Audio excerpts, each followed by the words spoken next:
el seguimiento de algunos pacientes, pero sabemos de las limitaciones del FEV1, sabemos que los síntomas no siempre concuerdan con la función pulmonar y al revés, de tal manera que se necesitan distintos biomarcadores que sean más específicos para ciertas enfermedades. Y esto entonces ha llevado al concepto de rasgos tratables. Este concepto de rasgos tratables más o menos se postula desde 2017. Álvaro Agustí es uno de los principales promotores de este tipo de tratamiento que tiene que ver con identificar blancos de tratamiento a través de reconocimientos de fenotipos y endotipos y que se soportan a través del uso de biomarcadores validados. Y esto entonces avanza o lleva al concepto de medicina de precisión. Y la medicina de precisión tiene como objetivo dar tratamiento personalizado para los pacientes, asumiendo que las enfermedades no son homogéneas. La forma actual en cómo tratamos el asma es esto: tenemos un grupo de pacientes que comparten ciertas características, sibilancias, disnea o presión torácica, tos, y que tienen una espirometría que tiene reversibilidad o respuesta significativa al broncodilatador, y lo que hacemos es darle esteroide inhalado y segundos controladores. Sin embargo, esto se lo damos a todos los pacientes independientemente de si tienen unos más síntomas que otros, más exacerbaciones, etc. El concepto de medicina de precisión o medicina personalizada tiene que ver con identificar los distintos tipos de pacientes o los distintos colores de pacientes. Así tendríamos que si damos un tratamiento específico para un paciente en particular, por ejemplo, estos sujetos en verde, lo ideal sería que tuviéramos un efecto positivo y que no fuera tóxico, es decir, que no produjera efectos secundarios. Sin embargo, hay ciertos pacientes que pueden tener un comportamiento diferente, es decir, algunos pueden tener efecto positivo, sin embargo, con muchos efectos secundarios. Algunos de ellos, como estos rojos, no van a tener ningún efecto positivo y al contrario van a tener muchos efectos adversos. Y finalmente estos grises, donde pues, el tratamiento ni les mejora ni les empeora, de tal manera que no sirve de nada darles un tratamiento. La idea es dar un tratamiento que sea dirigido solamente a un comportamiento como los sujetos que están en verde. Y entonces esto ha avanzado, esto ha llevado a que, por ejemplo, en enfermedades como asma se trata de identificar rasgos tratables de la enfermedad. El concepto actual de asma es que evaluamos los síntomas, evaluamos la función pulmonar y con esto damos el tratamiento. Si tuviéramos forma o si hiciéramos las otras pruebas de las que se disponen para evaluar de manera más efectiva el comportamiento del asma, pues podríamos tener, por ejemplo, que si evaluamos cómo se contrae el músculo liso, podríamos identificar a aquellos pacientes que tienen mucha hiperreactividad bronquial o mucha broncoconstricción. Si hiciéramos análisis, por ejemplo, de celularidad en el esputo, identificaríamos a pacientes que tienen muchos eosinófilos, muchos neutrófilos. También identificaríamos a pacientes que cursan con hiperproducción o hipersecreción de moco. Y entonces tendríamos todos estos pacientes, tendríamos un análisis por subgrupos donde veríamos cuál es el comportamiento o el componente que predomina de acuerdo a una misma enfermedad que es el asma. Entonces tendríamos algunas vías tratables. Por ejemplo, si identificamos que el componente más importante en esta persona con asma es el broncoespasmo, el tratamiento tendría que ser más broncodilatador. Si se ha controlado la inflamación en el asmático y a pesar de esto persiste con mucho broncoespasmo, una opción de tratamiento sería termoplastía. Las pruebas que soportarían estas vías tratables y este tratamiento tendrían que ser pruebas de reto con metacolina, que es la prueba más estandarizada, o bien estudios más sofisticados como resonancia magnética con helio y con xenón. Si viéramos que el comportamiento o el componente más importante de esta persona con asma es impactación mucosa, pues diríamos que lo que más le conviene a este paciente es terapia con mucolíticos, higiene bronquial y tendríamos que hacer pruebas para silo inmóvil. Si identificáramos que el componente más importante son los eosinófilos, sabemos que el tratamiento más eficaz son los esteroides en la presentación inhalada, o si no funcionan o se requiere mayor cantidad de tratamiento, podríamos tener esteroides orales o bien los nuevos tratamientos biológicos dirigidos para la interleucina 5, que es un promotor para la atracción e inhibir la apoptosis de los eosinófilos. Lo que tendríamos que hacer como prueba son análisis de esputo inducido. Si identificáramos que lo que predominan son neutrófilos, tendríamos que evaluar la causa de la neutrofilia, que habitualmente son infecciones, y en base a sensibilidades dar tratamiento dirigido. Una opción de tratamiento que se ha planteado, hay un estudio muy importante en el que se utilizaron macrólidos por lo menos 6 meses, 3 veces por semana, y se vio que el uso de acitromicina mejoraba o disminuía la tasa de exacerbaciones en estos pacientes que tenían inflamación neutrofílica. Y finalmente, si se identificaran que hay muchos macrófagos en la vía aérea, habitualmente hay mayor cantidad de macrófagos o son las células que predominan en la vía aérea, pero si se les hicieran tinciones especiales, como por ejemplo para lípidos, esto es a través de la prueba de esputo inducido, si se viera que hay una tinción positiva, lo que nos ayudaría o lo que entenderíamos de acuerdo a este resultado es que el paciente tiene reflujo, de tal manera que se tendría que dar un tratamiento antirreflujo con inhibidores de bomba de protones o bien con cirugía antirreflujo. Es importante recordar el papel de las comorbilidades en asma y en esta forma de abordaje de las enfermedades de estas vías tratables. Sabemos que con asma coexisten muchas enfermedades que las empeoran y que hacen que el comportamiento sea más de difícil control. Estas son algunas prevalencias de ciertas enfermedades de acuerdo al comportamiento de asma, de si es leve o moderada, y aquí pueden ver, por ejemplo, cómo enfermedades como apnea del sueño son más prevalentes en asma grave, reflujo, etcétera. Todas estas comorbilidades también son rasgos tratables que hay que atender para dar tratamiento. ¿Cómo identificar estos rasgos tratables? Estos son algunos cuestionarios validados. Estos son las sensibilidades y especificidades, y aquí pueden ver cómo, si tenemos un cuestionario estandarizado y validado de una forma sencilla, no tan compleja, podemos identificar en el consultorio aquellos pacientes que tienen comorbilidades asociadas. Los tratamientos biológicos actuales de los que se disponen en el mundo, en México por supuesto que todavía no tenemos aprobación para uso de varios de ellos, aunque están en proceso. Podemos ver cómo funciona omalizumab, que es el que tenemos, el único aprobado. De acuerdo a este abordaje de vías tratables, veríamos que su blanco terapéutico biológico es la vía T2, es decir, la vía de las interleucinas 4, 5, 9 y 13, aunque el objetivo en particular sería la inmunoglobulina E. El mecanismo a tratar o la vía tratable sería prevenir la unión al receptor de alta afinidad, y el biomarcador que utilizaríamos para la selección de estos pacientes sería IgE sérica o pruebas de alergia. Los efectos que esperados en estos rasgos tratables tendría que ser que se reduzcan las exacerbaciones y mejoría en cuestionarios de calidad de vida. Entonces, de acuerdo a estos conceptos, este es un cuadro que propone Álvaro Agustí para el tratamiento de estos rasgos tratables. Aquí pueden ver cómo los rasgos pueden ser pulmonares, pero también pueden ser extrapulmonares. Así tenemos algunos ejemplos, por ejemplo, que si el paciente cursa con contracción del músculo liso, el tratamiento son broncodilatadores. Si tiene inflamación eosinofílica, son esteroides biológicos dirigidos contra la vía T2. Si la característica es producción crónica de esputo, tenemos que hacer que el paciente deje de fumar si se asocia a tabaquismo, el uso de macrólidos, inhibidores de fosfodiesterasa 4, tratamientos de rehabilitación, etc. Aquí pueden ver cómo de acuerdo a cada rasgo que presente el paciente existe una opción de tratamiento. Este es un esquema en el que se trata de simplificar el abordaje en asma basados exclusivamente en la cantidad de eosinófilos en sangre periférica. Una vez que se aseguró adherencia y técnica de inhalación, aquí pueden ver, por ejemplo, que si un paciente tiene eosinofilia en sangre periférica y además tiene una historia fuerte o positiva de alergia grave, el tratamiento que más le conviene es omalizumab. Si el paciente tiene eosinofilia y además es dependiente de prednisona, pero a cantidades no tan altas, las opciones de tratamiento son estas.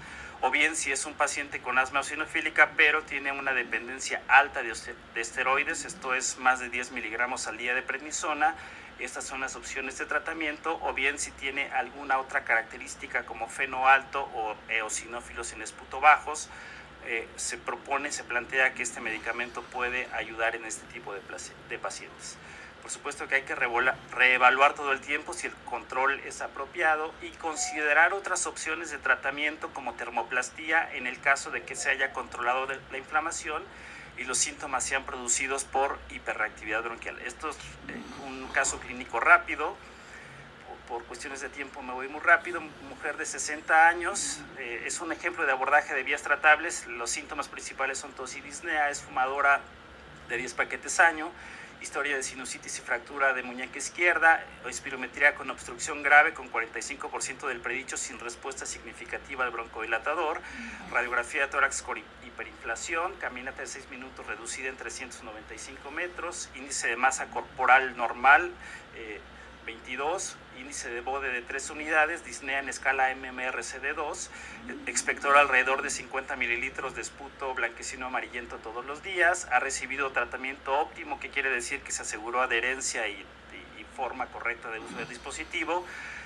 A esta dosis, tiotropio además.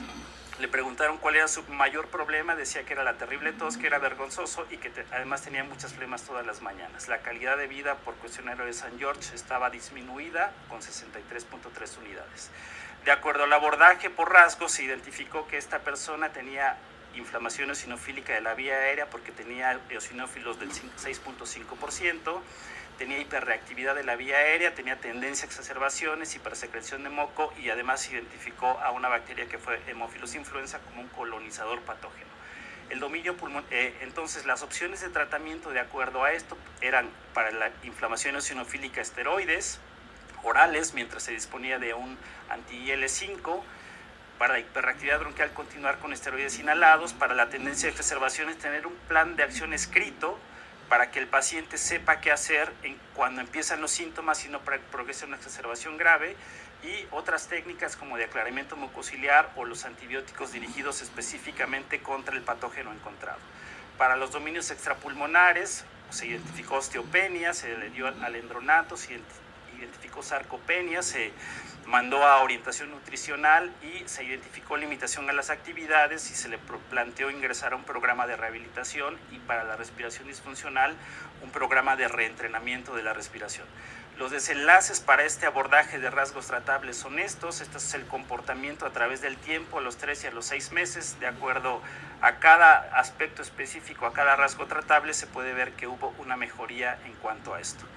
Entonces, esto es una forma nueva de ver las enfermedades, se ha hablado mucho en los últimos 2 años, es esperado que se planteen nuevas propuestas, que se siga desarrollando esta teoría.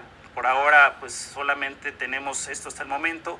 Las conclusiones de mi plática pueden ser que muchas enfermedades siguen siendo diagnosticadas como si fueran entidades homogéneas, que utilizamos criterios que han cambiado muy poco en los últimos 100 años, de tal forma que el tratamiento pues es básicamente basado en el empirismo y, como decía Lichtenberg, yo no puedo decir si las cosas van a ser mejores si cambiamos, lo que puedo decir es que deben de cambiar si es para que sean mejores. Muchas gracias. Y a continuación quiero presentar a la doctora Erika López para que nos hable del impacto del uso de los esteroides sistémicos en asma.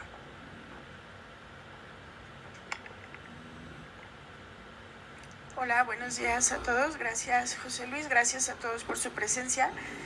Vamos a tomar estos minutos para platicar acerca de un tema que se empieza a ser relevante cuando tenemos la situación de tener que tratar pacientes con asma grave y no tenemos la oportunidad de permanecer en el paraíso del paso 5 en relación al uso de biológicos o la caracterización por fenotipos. Entonces, es importante recapitular que actualmente el tratamiento del asma está dirigido de manera simultánea en estos dos sentidos, en el control de síntomas y en la reducción de riesgos. De ahí que se hace relevante recordar y estar atentos a cuidar los riesgos asociados con el tratamiento en el paso 5, que es el paso en donde están indicados, de acuerdo a las guías actuales, el uso de esteroides orales a dosis bajas, especificando ahora ya de manera muy pertinente el considerar los efectos adversos. Recordemos que los pacientes que tienen esta necesidad recorren todo un camino para poder saber que son pacientes que por definición están dentro del contexto de asma grave, esta definición todavía del 2014, y que son aquellos que llegan a utilizar esteroides orales por más de 6 meses en el año para lograr los objetivos de control o cuidar que al retirar alguna de estas intervenciones terapéuticas no se pierdan estos objetivos de control. Entonces, por fortuna, pareciera que son pocos pacientes los que vamos a tener que colocar en esta situación, pero de todas maneras en la práctica diaria de la consulta del asma es algo que hay que tener presente. La razón vieja conocida de por qué los esteroides siguen siendo parte de las guías del tratamiento del asma a nivel del abordaje sistémico o por la vía sistémica, pues es que sabemos que su efecto antiinflamatorio potente tiene que ver con la activación de genes de transcripción que codifican proteínas antiinflamatorias. Una vez que se une al receptor citoplasmático y entra al receptor al interior del núcleo, empieza a hacer toda la actividad de transcripción genética para la expresión de proteínas antiinflamatorias. Entonces, pues sabemos por esta razón que los esteroides son medicamentos ampliamente utilizados, casi siempre por vía oral, en ciclos intermitentes, en algunas circunstancias, específicamente en asma, por ejemplo, en las exacerbaciones o por periodos prolongados. Aquí, en relación a las exacerbaciones, hay que recordar que entre más veces se exacerba el paciente, es posible que necesite más... ¿Sí se oye? Gracias. Es posible que necesite más veces en el año ciclos repetidos de esteroides sistémicos y eso también le va a conferir un riesgo. Así como son tan útiles, representan también la principal causa de complicaciones asociadas con el uso de medicamentos por efectos adversos y llegan a representar hasta 141,000 hospitalizaciones anuales relacionadas a complicaciones por efectos adversos de estos fármacos. Entonces, si desglosamos los objetivos terapéuticos que hemos repasado a lo largo de la sesión, entramos en conflicto porque, si bien nos sirven para mantener el control de síntomas en los pacientes con asma grave, nos ayudan a tratar o cuidar la función pulmonar, a prevenir muertes, también están asociados con este punto, que es que incrementan el riesgo de efectos adversos asociados al medicamento. Cuando llegamos a esta disyuntiva, pues no nos queda de otra más que, les decía yo, no olvidar, pero a veces no tenemos acceso a esta posibilidad que es la ideal y la principal en los controladores, y nos quedaremos con esta situación de el uso de esteroides orales a dosis bajas, considerando los efectos adversos. Dado que por todo esto que hemos dicho, la disminución en el grado de recomendación en los esteroides sistémicos está muy clara, pero siguen presentes, lo que tenemos que recordar es atender a los efectos adversos del uso prolongado de los mismos e identificar las dosis recomendadas en el tratamiento con los pacientes de asma grave para disminuir las complicaciones.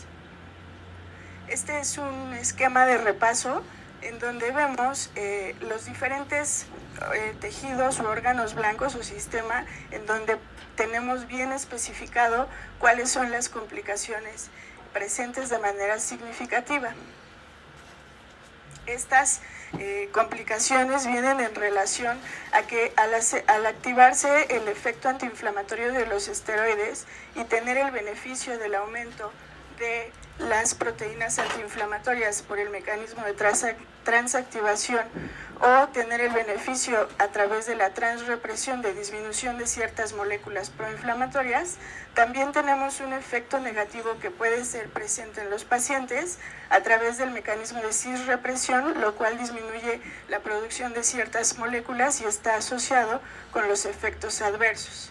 Entonces el reto está en mantener un equilibrio entre los efectos antiinflamatorios que queremos lograr, y para eso se han descrito estas posibilidades con estas dosis que parecen ser seguras en el contexto de uso de esteroides en ambientes generales, por ejemplo reumatología o en otros pacientes que también usan esteroides, y de ahí se toman las recomendaciones para cuidar a los pacientes que vemos en los efectos adversos relacionados al tratamiento con asma. Entonces dividen la dosis en dosis baja, que es de 10 a 40 miligramos de prednisona al día, o dosis muy baja, que es entre 1.5 y 7.5, con una dosis recomendada como tope para el seguimiento a largo plazo de tratar de mantenerlos en 10 miligramos o menos a lo largo del tiempo. Y con esto tratar de disminuir los efectos adversos del uso de esteroide en el tratamiento crónico de los pacientes. Se sugiere que en este sentido evitemos al máximo el uso de las dosis tope, pero si es necesario, pues lo máximo que se sugiere es 100 miligramos y a partir de ahí iniciar la disminución progresiva hasta mantener la dosis que sea más adecuada al paciente, de preferencia quedar entre 5 y 15 miligramos. Aún con ello, aunque entremos en estas dosis, aquí vemos un estudio en donde se ve la dosis baja, la dosis media, vamos a llamarle, y la dosis alta en relación a los diferentes objetivos terapéuticos comparado con el no uso de esteroides, y está claro que aún cuidando la dosis, hay un riesgo incrementado de manera significativa para tener complicaciones en algún momento. Cuando se hace la diferencia en relación a complicaciones agudas o complicaciones crónicas, también se nota un incremento en el riesgo en los pacientes que llegan a tener la dosis por arriba de 10 miligramos, pero de manera significativa está presente incluso en las dosis que en teoría son las sugeridas, que son la dosis media y la dosis baja. Por lo tanto, queda claro que hay una relación lineal significativa entre el incremento de exposición a la dosis y el incremento de riesgo. ¿Cuáles son los sitios que se ven más afectados en relación a este riesgo a pesar de que cuidemos las dosis? Aquí vemos otra vez el triangulito azul, es la dosis de más de 10 miligramos, el cuadrito verde entre 5 y 10, el romboide amarillo menos de 5, con el puntito anaranjado que es los que no usan esteroide. Y vemos que los principales son las infecciones, que tienen el mayor riesgo significativo, los efectos gastrointestinales que están manifestados por sangrados activos agudos, úlcera péptica o diferentes intensidades de síntomas persistentes asociados con reflujo, y el órgano afectado a nivel de hueso en relación con fracturas por osteopenia u osteoporosis. No son los únicos, hay efectos cardiovasculares que también son significativos, con quizás incrementos de riesgo un poco más bajos comparados con estos tres, pero que están presentes, específicamente infartos al miocardio o descontrol en el manejo de cifras de hipertensión arterial, aún en pacientes no hipertensos conocidos. Hay otros órganos que están, o otros sistemas que están afectados a nivel psiquiátrico, a nivel de piel, el ojo, que es algo que tenemos que tener presente. Como vemos, a pesar del uso de dosis teóricamente seguras, los riesgos están incrementados, entonces seguimos en un problema para tratar de mantener el equilibrio entre el efecto antiinflamatorio y los efectos adversos. Incluso a nivel de costos en el uso de recursos de salud, es muy significativo, por ejemplo, cómo llegan a tener incremento en ingresos hospitalarios, quizás no relacionados con asma, pero sí relacionados con las complicaciones presentes, específicamente las complicaciones agudas, como serían las fracturas o los infartos o alguna otra de las que hemos manifestado. Gracias a eso es que creo que la manera de tener cuidado en los efectos adversos de los esteroides, por un lado, tenemos que saber y estar atentos al seleccionar a los pacientes que sí se van a beneficiar del uso de esteroides. Hemos llegado a tener pacientes que tienen esteroides aunque no hay un efecto específico. Entonces es importante recordar que tanto en el grupo de pacientes con asma, ahora conocidos todos los mecanismos inflamatorios implicados, algunos de ellos que se mezclan con vías inflamatorias relacionadas a la exposición a tabaco o a otros agentes no necesariamente alérgicos, en donde predomina la inflamación tipo TH1 o es inflamación T2 baja, pues tienen la tendencia a hacer resistencia a los esteroides. En este sentido es muy importante a manera de prevención y cuidado en la selección de pacientes que van a usar esteroides orales, identificar estos riesgos que tienen que ver desde los factores de exposición hasta el fenotipo o pasando por el fenotipo de los pacientes y después la caracterización endotípica para saber cuál es el predominio inflamatorio y no estar usando esteroides en pacientes que probablemente no son candidatos a ello. Esa creo que es la mejor manera de cuidarlos, pero si de todas maneras tenemos que hacerlo, pues bueno, algunas acciones sugeridas van en relación a lo que se presenta como las complicaciones más frecuentes. En el sentido específico, no olvidar la atención y revisión oftalmológica por el riesgo de catarata, el control metabólico asociado a la diabetes, a la hipertensión y dado que también muchos de nuestros pacientes no solo tienen asma, sino que tenemos pacientes con múltiples comorbilidades, como ya nos platicó el doctor José Luis, entonces tenemos que estar muy atentos al control metabólico, manejo de la osteoporosis y el control gastrointestinal en relación a los sangrados agudos, a la exacerbación del reflujo gastroesofágico, que es de por sí algo que nos dificulta el control del asma, y al tratamiento crónico de úlcera péptica. Esta ya no me da tiempo, pero lo que quiero mencionarles es en relación a las recomendaciones y cuidados en los pacientes con daño óseo por el uso de esteroides sistémicos, es considerarlo en pacientes que estén recibiendo más de 2.5 miligramos de prednisona a partir de 3 meses. Se sugieren intervenciones no farmacológicas específicas, actividad física, cese del tabaco, del alcohol y la realización de densitometría ósea a partir de los 40 años o antes si usan esteroides sistémicos. Muchos de nuestros pacientes asmáticos tienen menos de 40 años y están usando prednisona de manera habitual, entonces importa no olvidar esta parte y en ese sentido se indica a partir de los 6 meses y cada 2 a 3 años. Las intervenciones farmacológicas serían el reemplazo con o vigilar que estén teniendo el aporte necesario diario de vitamina D, que es de 600 a 800 unidades diarias, y el reemplazo de calcio de 800 a 1000 miligramos de calcio diario, cuidando aquí los efectos adversos del uso de calcio. Y en caso necesario, enviarlos para tratamiento de primera o segunda línea, como sería el alendronato o alguna otra posibilidad. Específicamente a pacientes que en la densitometría tienen, pacientes mayores de 40 años que tienen una puntuación menor a 2.5 por el incremento significativo de fracturas mayores y en pacientes menores de 40 años con una densitometría en el índice T menor a 7 y más de 7.5 miligramos de prednisona al día. A manera de conclusiones, pues los esteroides sistémicos forman parte del tratamiento del asma grave y eso es algo que tenemos que tener siempre presente cuando no tenemos acceso, y todavía no lo tenemos, a todas las otras vías que tenemos posibles. Identificar al grupo de pacientes con asma que se beneficia del uso de esteroides sistémicos, tratar de mantener la dosis en rango entre 2.5 y 7.5 y mantener la vigilancia en las acciones diagnósticas y terapéuticas si es necesario con referencia a los subespecialistas para que se disminuya el riesgo de complicaciones asociadas a su uso. Eso es todo, muchas gracias.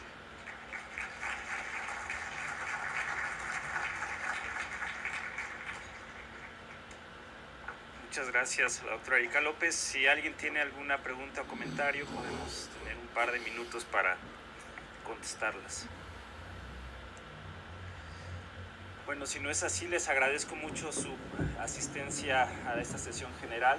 Muchas gracias a todos.